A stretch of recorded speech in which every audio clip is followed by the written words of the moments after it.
وبركاته.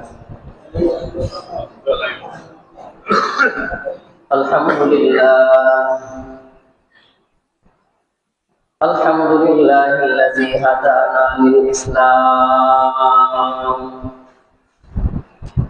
الذي نزل القرآن هدى للناس وبينات من الهدى والفرقان، وخلق الإنسان وكرمه وعلمه من البيان ما لم يعلم، فسبحان الذي لا يحصى امتنانه باللسان ولا بالقلم. ثم نشهد أن لا إله إلا الله وحده لا شريك له، لا ضد له ولا ند له ولا مثل له ولا مثيل له. ونشهد أن سيدنا وسندنا وحبيبنا وحبيب ربنا وطبيبنا وطبيب قلوبنا ومحبوبنا ومرشدنا ومولانا محمدا عبد الله ورسوله، صلى الله تعالى عليه وعلى آله وأصحابه وبارك وسلم تسليما كثيرا كثيرا. أما بعد، فأعوذ بالله من الشيطان الرجيم. بسم الله الرحمن الرحيم. ووصينا الإنسان بوالديه حسنا وإن جاهداك لتشرك بي ما ليس لك به علم فلا تطعهما، إلي مرجعكم فأنبئكم بما كنتم تعملون. صدق الله العلي العظيم. وعن عبد الله بن عمر رضي الله عنه قال: قال رسول الله صلى الله عليه وسلم: رضا الرب في رضا الوالدين، وسخط الرب في سخط الوالدين، أو كما قال عليه الصلاة والسلام. وقال الله سبحانه وتعالى في شأن حبيبه ومحبوبه آمرا ومخبرا للمؤمنين والمؤمنات إلى يوم القيامة: إن الله وملائكته يصلون على النبي، يا أيها الذين آمنوا صلوا عليه وسلموا تسليما. সবাই মুহাব্বতের সাথে দরুদ শরীফ পড়ি। আল্লাহুম্মা সাল্লি আলা মুহাম্মাদ ওয়া আলা আলি মুহাম্মাদ كما صليت على إبراهيم وعلى آل إبراهيم إنك حميد مجيد. اللهم بارك على محمد وعلى آل محمد كما باركت على إبراهيم وعلى آل إبراهيم إنك حميد مجيد. سبحانك لا علم لنا إلا ما علمتنا إنك أنت العليم الحكيم. رب اشرح لي صدري ويسر لي أمري واحلل عقدة من لساني يفقهوا قولي. الحمد لله. আল্লাহ পাক রব্বুল আলামিন আমাদেরকে বিগত একটি সপ্তাহ পরে সাইয়্যিদুল আইয়াম, সকল দিনের সরদার জুমার দিনে সাইয়্যিদুল মাকাম, সকল জমিনের সরদার বাইতুল্লাহ শাখা মসজিদ আমাদেরকে জুমার নামাজ আদায়ের উদ্দেশ্যে আসার বসার তৌফিক দান করেছেন। এজন্য রব্বুল আলামিনের দরবারে রব্বুল আলামিনের শিখানো ভাষায় শুকর আদায় করি। সকলে বলি আলহামদুলিল্লাহ। দরুদ ও সালাম বর্ষিত হোক সাইয়্যিদুল মুরসালিন রাহমাতুল লিল আলামিন মানবতার মুক্তির দিশারি জনাবে মুহাম্মদুর রাসূলুল্লাহ সাল্লাল্লাহু আলাইহি ওয়াসাল্লামের উপর। মুআজ্জাজ হাজিরিন মুসল্লিয়ানে কিরাম, গত সপ্তাহে আমরা পিতা মাতা সন্তানের কাছে যে হকগুলো রাখে এই হকের ব্যাপারে আমরা আলোচনা শুনতেছিলাম। একজন সন্তানের কাছে একজন পিতা একজন মাতা জীবিত অবস্থাতেও কিছু হক রাখে, মৃত্যুর পরেও কিছু হক রাখে। অর্থাৎ পিতা মাতা জীবিত থাকতেও সন্তানের কাছে কিছু অধিকার আছে পিতা মাতা, কি বলেন নাই? আবার পিতা মাতা দুনিয়া থেকে চলে যাবে, মারা যাওয়ার পরেও সন্তানের কাছে পিতা মাতা অধিকার রাখে। আমরা সাধারণত মনে করি যে পিতা মাতা যতদিন বেঁচে আছে ততদিন আমার কাছে আমার পিতা মাতার অধিকার আছে, পিতা মাতা মারা গেলে মনে হয় আর কোনো অধিকার সন্তানের কাছে থাকে না। এটা হলো আমাদের ধারণা, এই ধারণা ঠিক নয়। সন্তান যতদিন জীবিত থাকবে, পিতা মাতা জীবিত থাকতে সন্তানের কাছে অধিকার রাখে। পিতা মাতা চলে যাবে, সন্তান যতদিন দুনিয়াতে থাকবে এই সন্তানের কাছে পিতা মাতা অধিকার রাখে। গত সপ্তাহে আমরা পিতা মাতা চলে যাওয়ার পরে মৃত্যুবরণের পরেও সন্তানের কাছে যে অধিকারগুলো রাখে এই ব্যাপারে আলোচনা শুনতেছিলাম। একজন পিতা একজন মাতা একজন সন্তানের কাছে জীবিত অবস্থায় 7টি অধিকার রাখে। কয়টি অধিকার রাখে? মৃত্যুর পরেও কয়টি অধিকার রাখে? 7টি অধিকার রাখে। গত সপ্তাহে আমরা ওই 7টি আলোচনা করেছি। এখন যদি আমি জিজ্ঞাসা করি অনেকেই বলতে পারবেন না। বারবার এই বিষয়টা আমি এই জন্য বলি, আলোচনা শোনা আলোচনা করা এটার মূল উদ্দেশ্য হলো আমরা যেন মুখস্থ করি, জেনে নিতে পারি। যেন আমি সন্তান, আমার পিতা মাতা বেঁচে আছে, আমার পিতা মাতা আমার কাছে কি অধিকার রাখে এগুলো যদি আমার জানা না থাকে তো আমি পিতা মাতার অধিকার আদায় করবো কিভাবে বলেন দেখি?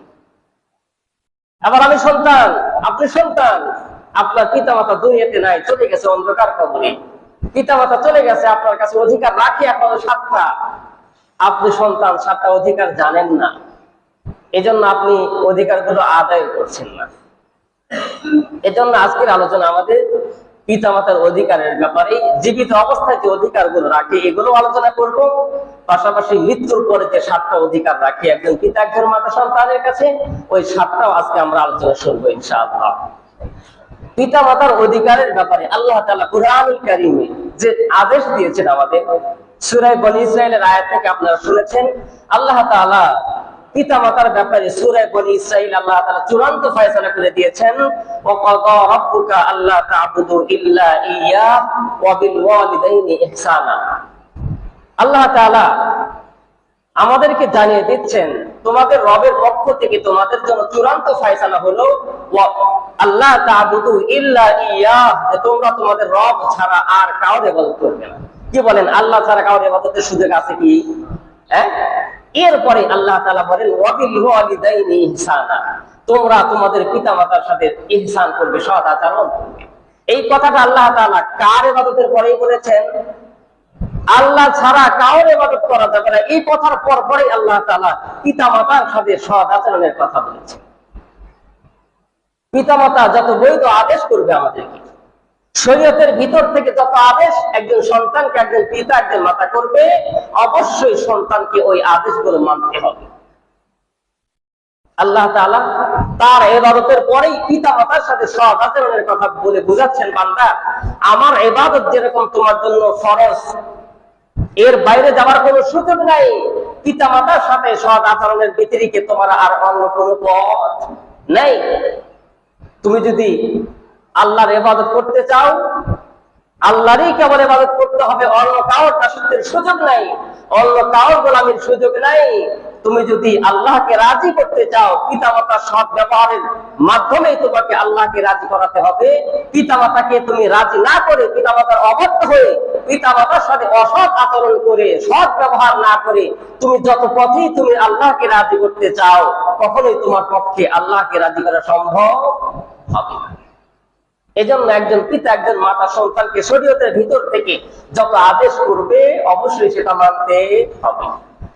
তবে হ্যাঁ, শরীয়তের বাইরে কোনো আদেশ যদি করে, আল্লাহ তাআলার সাথে যদি শিরকের কথা বলে, নাজায়েজ কাজ যদি কখনো কোনো পিতামাতা করতে বলে তাহলে সন্তান ওইটা মানবে না। আল্লাহ তাআলা সূরা আনকাবুতের 8 নম্বর আয়াতে আল্লাহ বলেন, ওয়াসাইনাল ইনসানা বিওয়ালিদাইহি হুসনা ওয়া ইন জাহাদাকা লিতুশরিকা বিমা লাইসা লাকা বিহি ইলমু ফালা তুতি'হুমা ইলাইয়া মারজিউকুম ফাউনাব্বিউকুম বিমা কুনতুম তা'মালুন।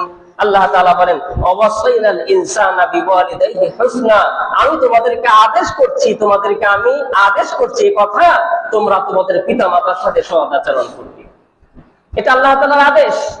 এরপরে ওয়া ইন জাহাদাকা লিতুশরিকা বি মা লাইসা লাকা বিহি ইলমুন ফালা তুতি'হুমা, তোমার পিতা তোমার মাতা যদি আমার সাথে কাউকে শরীক করতে বলে, শিরিক করতে বলে, অন্যায় গর্হিত কাজ করতে বলে যেই ব্যাপারে তোমার জানা নাই, ফালা তুতি'হুমা, তাহলে তুমি তাদের ওই কথা অনুসরণ করবে না, মানবে না। কি করবে? ইলাইয়া মারজিউকুম, তখন তোমরা ফিরে আসবে আমি আল্লাহর দিকে। এই কথা আল্লাহ তাআলার ফয়সালা। তো তোমরা তোমাদের পিতামাতার সাথে সদাচরণ করবে, অবশ্যই সদাচরণ করবে। তবে তোমার পিতা মাতা যদি তোমাকে শিরিক করতে বলে, আল্লাহ তাআলার সাথে যদি শিরিক করতে বলে, শরীক করতে বলে, তাহলে তোমরা তাদের এই কথা অনুসরণ করবে না, মানবে না, ফিরে আসবে আমি আল্লাহর দিকে। আল্লাহ বলেন, ফাউনাব্বিউকুম বিমা কুনতুম তা'মালুন, আমি আল্লাহ অবশ্যই তোমাদেরকে জানিয়ে দিব যা তোমরা আমল করতেছো দুনিয়াতে। তাহলে এই যে আয়াত, এটা সূরা আনকাবুতের 8 নম্বর আয়াত। এই আয়াতে আল্লাহ তাআলা পিতামাতার ব্যাপারে আমাদেরকে কি সিদ্ধান্ত দিলেন? অবশ্যই পিতামাতার সাথে সদাচরণ করতে হবে। পিতামাতা যদি শিরিকের কথা বলে, গর্হিত কাজের কথা বলে, শরীয়ত বিরোধী কোনো কাজের কথা বলে, কোনো অন্যায় কাজের কথা যদি পিতামাতা বলে, ওই আদেশ মানা যাবে না। এছাড়া শরীয়তের ভিতর থেকে যত আদেশ করবে পিতামাতা, অবশ্যই একজন সন্তানকে ওই আদেশ মানতে হবে। ইবনে আব্বাস রাদিয়াল্লাহু আনহু, ইবনে মাসউদ রাদিয়াল্লাহু আনহু, ওনার থেকে হাদিস আসছেন তিরমিজি শরীফের 1898 নম্বর হাদিস।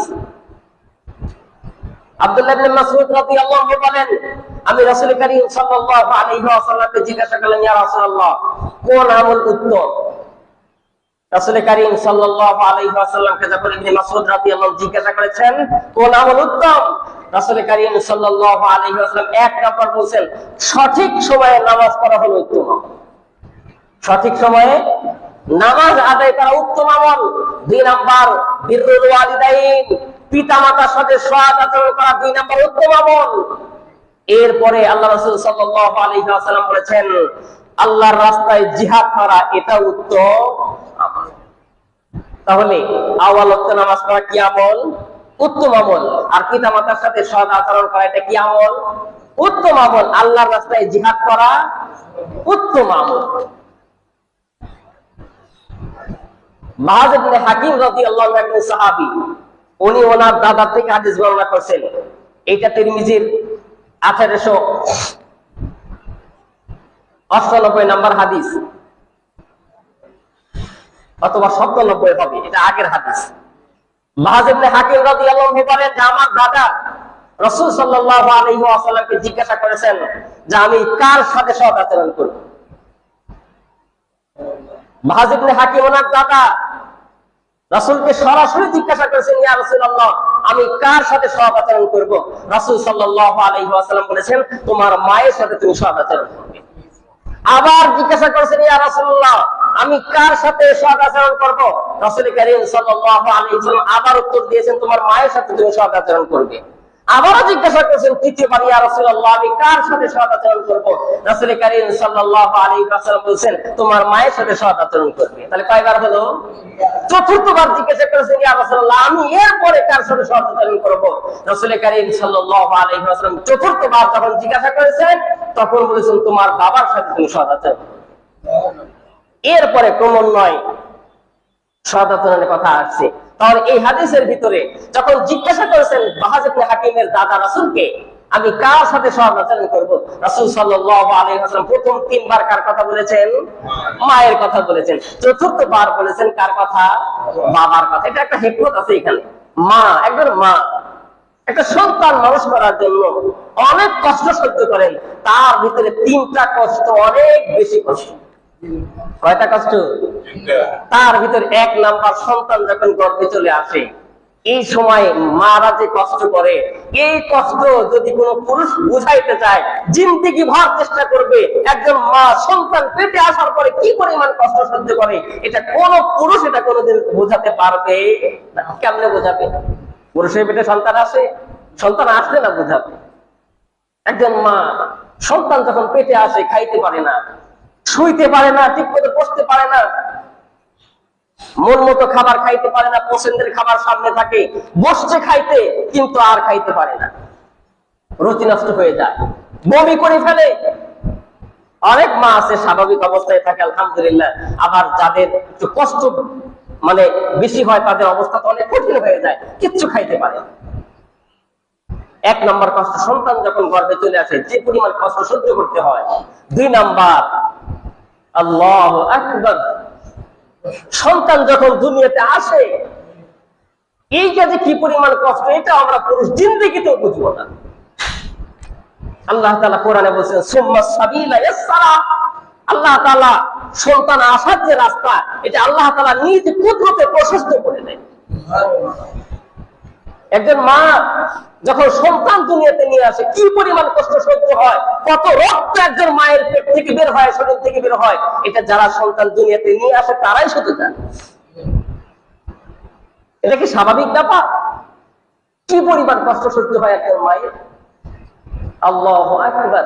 মৃত্যু কামনা জায়েজ আছে? মৃত্যু কামনা জায়েজ আছে? জায়েজ নাই। হযরত মারিয়াম আলাইহিস সালাম, ঈসা আলাইহিস সালাম যখন পেটে আসছেন, সন্তান জন্মগ্রহণের আগে মারিয়াম আলাইহিস সালাম আল্লাহ তাআলার কাছে আবেদন করেছেন, আয় আল্লাহ, আপনি আমাকে মৃত্যু দিয়ে দেন, আমি যদি মরে যেতাম এটা আমার জন্য ভালো হতো। মুহাদ্দিসিনে কেরাম এটা 2টা ব্যাখ্যা করছেন। 1 নাম্বার ব্যাখ্যা করেছেন সন্তান প্রসবের যে বেদনা, মারিয়াম আলাইহিস সালাম এই কষ্ট সহ্য করতে না পেরে এক পর্যায়ে আল্লাহকে এই কথা বলছেন, আয় আল্লাহ, আপনি আমাকে যদি মৃত্যু দিয়ে দিতেন এখন আমার ভালো হতো। আর 2 নাম্বার, মারিয়াম আলাইহিস সালাম মৃত্যু কামনা করেছেন, মৃত্যু কামনা জায়েজ নাই। 2 নাম্বার কারণ হলো মুহাদ্দিসিনে কেরাম ব্যাখ্যা করেছেন, মুফাসসিরিনে কেরাম ব্যাখ্যা করেছেন যে মারিয়াম আলাইহিস সালামের তো বিয়ে হয় না, বিয়ে হয়েছে কি? এখন যদি আমার সন্তান হয় তো আমার সন্তান নিয়ে যখন আমি সমাজে যাব আমি সমাজে কি জবাব দেব, এজন্য উনি মৃত্যু কামনা করেছেন। তাহলে একজন মা কি পরিমাণ কষ্ট সহ্য করে সন্তান দুনিয়াতে পাঠায়, এটা হলো 2 নাম্বার। আর 3 নাম্বার, সন্তান দুনিয়াতে আসার পরে কি শেষ? মা কত কষ্ট করে লালন পালন করে, বুকের দুধ পান করায়, অনেক মা ক্লান্ত হয়ে যায়, বাচ্চা সারা রাত স্তন চাপতে থাকে, চুষতে থাকে, ব্যথা হয়ে যায়, ক্লান্ত হয়ে যায়, মা অনেক সময় বিরক্ত হয়ে যায়।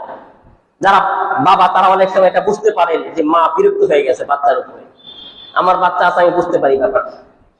এই যে মা কষ্ট সহ্য করতেছে ধাপে ধাপে 3টা, খাইতে বসছে, বাচ্চা পেশাব করছে, পায়খানা করছে, কি বলেন খায় না, পেশাব পায়খানা করে পরিষ্কার করে, হ্যাঁ স্বাভাবিক অবস্থাতে অন্য কোনো বাচ্চা হয়ে মায়ের সামনে পেশাব পায়খানা করে খাবার নষ্ট হয়ে যায়, কিন্তু সন্তান পেশাব করছে, পায়খানা করছে, পরিষ্কার করে আবার মা এসে আবার খাবার খেতেছে, আত্মীয় বাড়িতে গেছে, আত্মীয় স্বজন কত আনন্দের সাথে খাচ্ছে, আর ওনার সন্তানটা পেশাব করছে, উনি সব আনন্দকে অন্যদিকে রেখে সন্তানের পেশাব পায়খানা পরিষ্কার করার জন্য উনি ব্যস্ত হয়ে পড়ছে। কি বলেন, এটাই তো বাস্তবতা। রাসূল কারীম সাল্লাল্লাহু আলাইহি ওয়াসাল্লাম ওই হাদিসের ভিতরে 3 বার যে মায়ের সাথে সদ্ব্যবহারের কথা বলেছেন, তার ভিতরে 3টা একটা কারণ যে মা তোমার জন্য 3টা ধাপে কষ্ট করেছে। এরপরে বাবার সাথে সৎ আচরণ করতে হবে। রাসূল কারীম সাল্লাল্লাহু আলাইহি ওয়াসাল্লাম তিরমিজির 1899 নম্বর হাদিসে বলেন, এই হাদিসের বর্ণনাকারী সাহাবী আব্দুল্লাহ ইবনে আমর রাদিয়াল্লাহু আনহু, আব্দুল্লাহ ইবনে আমর রাদিয়াল্লাহু বলেন, قال رسول الله صلى الله عليه وسلم رضا ربي في رضا الوالدين وسخط ربي في سخط الوالدين। আব্দুল্লাহ ইবনে আমর বলেন রাসূল কারীম সাল্লাল্লাহু আলাইহি ওয়াসাল্লাম বলেছেন, তোমার রবের সন্তুষ্টি, তোমার পিতামাতার সন্তুষ্টির মাঝে, আর তোমার রবের অসন্তুষ্টি তোমার পিতামাতার অসন্তুষ্টির মাঝে। কোন সন্তানের প্রতি যদি কোন পিতামাতা সন্তুষ্ট হয়ে যায় শরীয়তের ভিতরে আদেশের ক্ষেত্রে, তো ওই সন্তানের প্রতি আল্লাহ রাজি হবেন। আর কোন সন্তানের প্রতি যদি কোন পিতামাতা শরীয়তের বিধিবিধানের ক্ষেত্রে মধ্যে থেকেই যদি কোন সন্তানের প্রতি কোন পিতামাতা নারাজ হয়ে যায়, ওই সন্তানের প্রতি আল্লাহ রাজি হবে না। রাসূল কারীম সাল্লাল্লাহু আলাইহি ওয়াসাল্লাম আরো হাদিস আছে তিরমিজিতে ধাপে ধাপে রাসূল সাল্লাল্লাহু আলাইহি ওয়াসাল্লাম বলেন, আমি কি তোমাদেরকে সর্বাধিক কবিরা গুনাহ কোনগুলো সেগুলো বলবো? কবিরা গুনাহ তো অনেক আছে না? আল্লাহ রাসূল বলেন সর্বাধিক কবিরা গুনাহর ভিতরে উঠতে যে কবিরা গুনাহ, অনেক কবিরার ভিতরে যেইগুলো একেবারে উপরে, আমি কি তোমাদের সেইগুলো বলে দিব? সমস্যার সাহাবায়ে কেরাম জিজ্ঞাসা করলেন, উত্তর দিলেন, ইয়া রাসূলুল্লাহ, অবশ্যই আপনি বলে দিন। আল্লাহ রাসূল সাল্লাল্লাহু আলাইহি ওয়াসাল্লাম বলেন, আল্লাহ তাআলার সাথে শিরক করা, এটা হলো সর্বাধিক কবিরা গুনাহ, এক নাম্বার। আর দুই নাম্বার বললেন পিতামাতার সাথে অসৎ আচরণ করা, এটা হলো সর্বাধিক কবিরা গুনাহ। তিন নম্বরে আল্লাহ রাসূল আরেকটা জিনিস বলছেন, সেটা হলো মিথ্যা সাক্ষী দেওয়া, এটা হলো সর্বাধিক কবিরা গুনাহ। তাহলে এই হাদিসে কয়টা কবিরা গুনাহ কথা বলা হলো? এক নম্বরে আল্লাহ তাআলার সাথে শিরক করা, এটা সর্বাধিক কবিরা গুনাহ। আর দুই নাম্বার হলো পিতামাতার সাথে অসৎ আচরণ করা, এটা সর্বাধিক কবিরা গুনাহ। আরেকটা হলো মিথ্যা সাক্ষী দেওয়া, সর্বাধিক কবিরা গুনাহ। কি বলে, মিথ্যা সাক্ষী আছে না সমাজে? জানেই না ঘটনা, ছিলই না এই সময়, তারপরে আদালতে দ্বারা সাক্ষী দেয়, মাননীয় আদালত, আমি স্বচক্ষে দেখেছি এই কাজও করছে। পরে আবার ওটা রিভিউ দেয়, অনেকদিন পরে আবার রিভিউ দেয়, আমাকে ফোর্স করা হয়েছিল, আমাকে জোর করা হয়েছে। আরে জোর করা হয়েছে, তোর জীবন চলে যাবে, তুই কেন ওই সময় সাক্ষী দিলি? বোঝেন নাই? এটা রাষ্ট্রীয় পর্যায়েও হয়, আবার সামাজিক পর্যায়েও হয়। জোর করে সাক্ষী নেওয়া, আবার মিথ্যা সাক্ষীর একটু স্বার্থের কারণে 10,000, 5,000, 2,000, 1,000 টাকার কারণে উনি মিথ্যা সাক্ষী দিয়ে দিতেছে, সর্বাধিক কবিরা গুনাহ। তিরমিজিতে পাবেন আপনি এই হাদিসগুলো। রাসূল কারীম সাল্লাল্লাহু আলাইহি ওয়াসাল্লাম একজন পিতা মাতার সাথে কি পরিমাণ আচরণ করতে হবে, কত সতর্ক থেকে আচরণ করতে হবে, রাসূল সাল্লাল্লাহু আলাইহি ওয়াসাল্লাম বলেন, কোন ব্যক্তি যদি তার পিতা মাতাকে গালি দেয়, এটাও কবিরা গুনাহ। সাহাবায়ে কেরাম জিজ্ঞাসা করেন, ইয়া রাসূলুল্লাহ, পিতা মাতাকে কি কেউ কখনো গালি দেয়? আল্লাহ রাসূল বলেন, স্বাভাবিক অবস্থাতে তোমরা দেখতে পারো কোন সন্তান পিতাকে গালি দেয় না, কোন সন্তান মাতাকে গালি দেয় না। তবে আল্লাহ রাসূল বুঝাইছে অন্যটা। সেটা কি? আল্লাহ রাসূল বলেন, তুমি একজনের পিতা মাতাকে গালি দিলে আর ওটার ফেরতে তোমার মা বাবাকে গালি দিল, এটা তুমি তোমার মায়ের সাথে কবিরা গুনাহ করছো। দেখছেন রাসূল সাল্লাল্লাহু আলাইহি ওয়াসাল্লাম পিতা মাতার ব্যাপারে কি পরিমাণ সতর্ক করছেন আমাদেরকে, যে তুমি একজনের পিতা মাতাকে গালি দিবে, আর এটা শোনার পরে ও তোমার পিতা মাতাকে গালি দিবে, এই গালি দেওয়ার কারণে গালি দিয়েছে তোমার পিতা মাতাকে কিন্তু অন্য একজন, কিন্তু এটার কারণ তো তুমি, এ কারণে তুমি কবিরা গুনাহে লিপ্ত হয়ে গেলে। এই জন্য যুবক ভাই যারা আছেন, অনেক সময় ঝগড়াঝাটি হলে মা বাবাকে গালি দেয়, ও আবার আপনাকে ওটা ফেরত দিয়ে দেয় আপনার মা বাবাকে, এটা কিন্তু কবিরা গুনাহ হয়ে যায়। এটা আছে তিরমিজিতে, একেবারে সিরিয়াল বাই সিরিয়াল হাদিস বলছি আমি। এজন্য পিতা মাতার সাথে অসৎ আচরণের কোনো সুযোগ নাই, পিতা মাতার সাথে অবশ্যই সৎ আচরণ করতে হবে। এইবার আসেন পিতা মাতার সাথে মোট কয়টা সৎ আচরণের কথা, মানে পিতা মাতার অধিকার কয়টা আমাদের কাছে? একজন সন্তানের কাছে একজন পিতা একজন মাতা মোট 14টা অধিকার রাখে। জীবিত অবস্থায় 7টা, আর মৃত্যুর পরে 7টা। জীবিত অবস্থায় যে 7টা, তার ভিতরে একটা হলো আপনার মা বাবার প্রতি শ্রদ্ধাশীল হতে হবে। বুঝেন তো ব্যাপারটা? শ্রদ্ধাশীল হতে হবে, অশ্রদ্ধার সাথে কথা বলা যাবে না, শ্রদ্ধাশীল হতে হবে পিতা মাতার সাথে। এটা হলো 1 নাম্বার। আর 2 নাম্বার হলো মনে প্রাণে মা বাবাকে মহব্বত করতে হবে। লোক দেখানো না, একেবারে দিল থেকে পিতা মাতাকে মহব্বত করতে হবে। পিতা মাতাকে খুব বেশি মহব্বত করতে হবে, সকল কিছুর থেকে পিতা মাতাকে মহব্বত করতে হবে। দুনিয়াতে যদি সন্তানকে কেউ ভালোবাসে, নিঃস্বার্থে যদি ভালোবাসে, ওইটা হলো পিতা আর মাতা, এছাড়া নিঃস্বার্থে কেউ ভালোবাসে না। আপনি 10 বছর বিদেশ থাকবেন, 5 বছর বিদেশ থাকবেন, দেশে আসবেন, এয়ারপোর্টে নামবেন, গাড়িতে উঠবেন, বাসার থেকে রওনা হবেন, দেখবেন অনেক আত্মীয় স্বজন আপনার জন্য ওয়েট করছে, অপেক্ষা করছে, কিন্তু সবাই যার যার স্বার্থে অপেক্ষা করছে। ওয়াইফ অপেক্ষা করতেছে, কত কিছুই তো আনতে বলছে, ঠিকঠাক করে আনছে কিনা, দিবে কিনা। বোন ভাগ্নে অপেক্ষা করতেছে, মামা আসতেছে, অনেক কিছু দেওয়ার কথা, আনতেছে কিনা। আরো আত্মীয় স্বজন কত আছে, সবাই যার যার স্বার্থে অপেক্ষা করছে, এটাই বাস্তবতা। কিন্তু দেখবেন মা কোন স্বার্থে অপেক্ষা করে না, শুধু মা একটা চিন্তাই করে, আমার বাচ্চা, আমার কলিজার টুকরো সন্তান কখন আমার বুকে আসবে। আসার পরেই নানান কিছু নিয়ে ব্যস্ত, আর মা জিজ্ঞাসা করবে, বাবা খাইছিস কিছু? এটা আমার সচক্ষে দেখার কথা বলছি। আমার ভাই বিদেশ ছিল দীর্ঘদিন, আমরা অপেক্ষায় ছিলাম, ভাই আমাদের জন্য ওনাদের কি নিয়ে আসতেছে। আর আমার মা অপেক্ষা করতেছিল, সন্তান নামছে কখন, খাইছে কিনা, কোথায় খাইছিস, এয়ারপোর্টে নামার পরে কিছু খাইছিস। মায়ের অবস্থা ছিল এরকম। এই জন্য 2 নাম্বার, জীবিত অবস্থায় মা বাবা যে অধিকার গুলো রাখে, মনে প্রাণে মা বাবাকে মহাব্বত করতে হবে। 3 নাম্বার, তাদের মেনে চলতে হবে, পিতা মাতাকে মেনে চলতে হবে, অমান্য করা যাবে না। আপনাকে এক কথা বলে, আপনি আর একদিকে ঘাট তেরা ভাইয়া চলে যান, এটা পিতা মাতার সাথে যায় না। অবশ্যই পিতা মাতাকে মেনে চলতে হবে।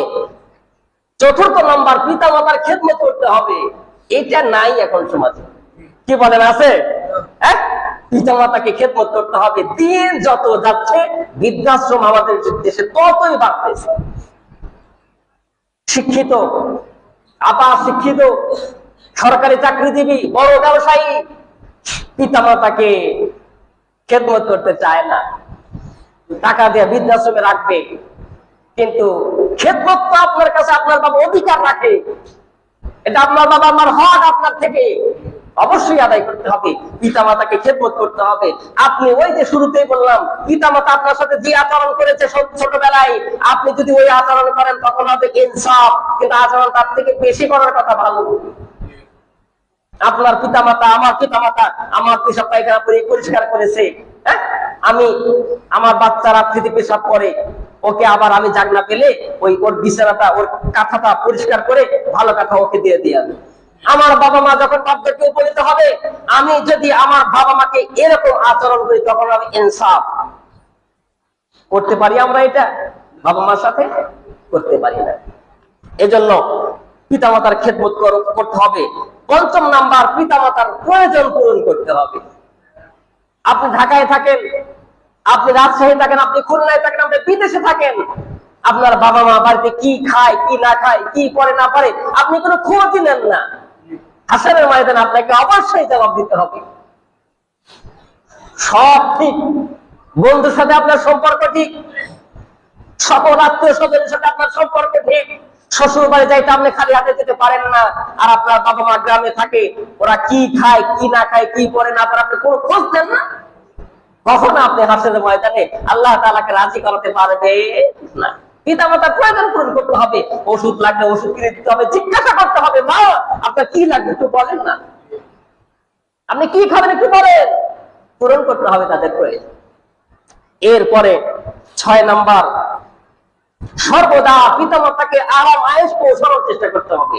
ছোটবেলায় যেরকম আপনি আপনার সন্তানকে এরকম আরামে রাখার চেষ্টা করেন, ঠান্ডা যেন না লাগে, ফ্যান দিয়ে ঘুমাইতেছি, বাচ্চা বারবার আমরা খোঁজ নেই ওর শরীরের উপর থেকে কাপড়টা সরে গেছে কিনা, কেন? ঠান্ডা লাগবে যে। আপনার বাবা মা বার্ধক্য উপনীত হয়েছে, বয়স্ক হয়ে গেছে, বাবা মার খোঁজ নিতে হবে, তার জন্য কোনো কষ্ট না হয়। কোন খাবারটা খাইলে মা ভালো খেতে পারবে, কোন খাবারে বাবা একটু আরামের সাথে খাইতে পারবে, কোন বিছানায় শুইলে মা বাবা একটু আরামের সাথে শুইতে পারবে, গরম লাগে কিনা, শীত লাগে কিনা, এই খোঁজ খবর আপনাকে নিতে হবে। সর্বদা একজন সন্তানের কাছে পিতামাতা অধিকার থাকে, পিতামাতাকে যেন আরাম আয়েশ পৌঁছে দেয়। এরপরে হলো নিয়মিত পিতামাতার সাথে সাক্ষাতের চেষ্টা করতে হবে। পিতামাতার সাথে সাক্ষাতের চেষ্টা করতে হবে। আপনি যেখানে বাড়িতে যদি থাকেন, বাড়ির থেকে কাজে যান, সকালে বের হওয়ার আগে মার সাথে বাবার সাথে একটু সাক্ষাৎ করে বের হন, মা খাইছেন, আমি কাজে যাইতেছি। বিকেলে আসছেন বাসায়, আসার পর আপনি মা বাবার সাথে একটু দেখা করেন, মা সারাদিন আপনার কেমন গেল, খাওয়া দাওয়া কি হয়েছে, ঠিক মতো গোসল করছেন, এরকম একটু জিজ্ঞাসা করেন আপনি। যদি বাড়িতে থাকেন আর আমার মতো যদি ফাঁকে থাকেন, অনেক সন্তান আছে আমরা অনেক সময় ফাঁকে থাকি, এটা জীবিকার তাগিদে অনেক সময় আমাদের ফাঁকে থাকতে হয়। দিনে অন্তত একবার মা বাবার সাথে ফোনে যোগাযোগ করা, রাত্রিতে হোক, সারাদিন ব্যস্ত থাকি আমরা, রাত্রিবেলায় সন্ধ্যার পরে, রাত 9টার পরে বা এসাদের পরে একটু মা বাবাকে ফোন দেন, মাকে ফোন দেন, মা সারাদিন আপনার কেমন কাটলো, বাবাকে একটু ফোন দেন, আব্বা আপনার শরীরটা ভালো আছে নাকি, কেমন কাটলো, খাইছেন ঠিক মতো, কোনো ওষুধ পানি লাগবে কিনা, একটু খোঁজ কাজ নেন না বাবার সাথে। থাকবে যতদিন পিতা মাতা আপনি মূল্যায়ন করতে পারতেছেন না, চলে যখন যাবে তখন বুঝবেন কি হারিয়ে ফেলেছেন আপনি। এই জন্য একজন পিতা মাতা সন্তানের কাছে জীবিত অবস্থায় এই 7টা অধিকার রাখে।